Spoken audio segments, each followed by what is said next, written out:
Medical college ethnic ഡേക്ക് ശേഷം നമ്മുടെ അടുത്ത പ്രോഗ്രാം നമ്മുടെ യൂണിയൻ ലോഞ്ച്.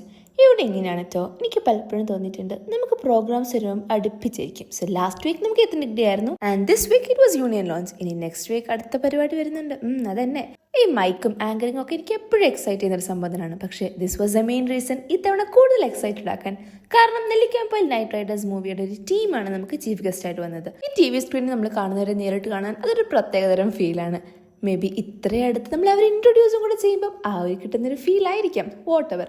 ഈ ആങ്കറിംഗ് എന്ന് പറയുമ്പോഴത്തേക്കിനും ശരിക്കും ചെറിയ പണിയായിട്ട് എല്ലാവർക്കും തോന്നും. വെറുതെ വായിച്ചാൽ പോരെ. അങ്ങനെയൊന്നും അല്ല കേട്ടോ. നമ്മൾ ഒരാളെ കുറിച്ച് ഇൻട്രൊഡ്യൂസ് ചെയ്യണമെങ്കിൽ അവരെ പറ്റി നല്ലപോലെ റീസർച്ച് ചെയ്തിട്ടാണ് കേട്ടോ നമ്മൾ പറയുന്നത്. So this was same with all the team members. അപ്പോൾ നമ്മൾ മാത്യുവിനൊക്കെ ഇൻട്രൊഡ്യൂസ് ചെയ്യുമ്പോൾ പുള്ളിയുടെ എല്ലാ സിനിമയൊക്കെ നമ്മൾ എടുത്ത് പറഞ്ഞിട്ട് അങ്ങനെ. പക്ഷെ നമ്മൾ ഏറ്റവും ഹാപ്പി ആക്കിയത് അവർ ഓരോരുത്തരും അത് അക്നോളജ് ചെയ്തായിരുന്നു. Then we had some programs. അങ്ങനെ നമ്മൾ പെട്ടെന്ന് ചേഞ്ച് ചെയ്തിട്ട് ഒരു മ്യൂസിക്കൽ ബാൻഡ് ഇട്ടായിരുന്നു.